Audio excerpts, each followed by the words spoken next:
Then short update, nag-boodle fight pa nga si Alden sa Siargao at kasama niya ang pinsan niya si Ate April at marami pang iba.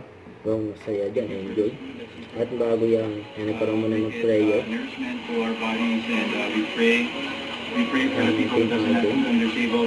Take care of them, Lord, and make use of us for us to be able to help them in our own ways possible.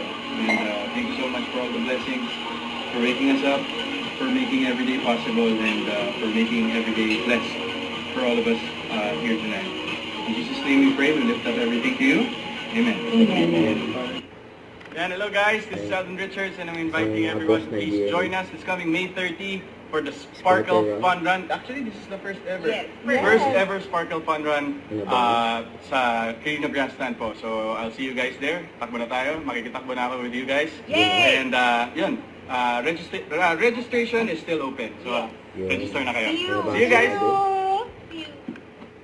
Don't forget to subscribe, click the notification bell for my update. This is Richard the Action Vlog. Stay tuned for more videos. See ya.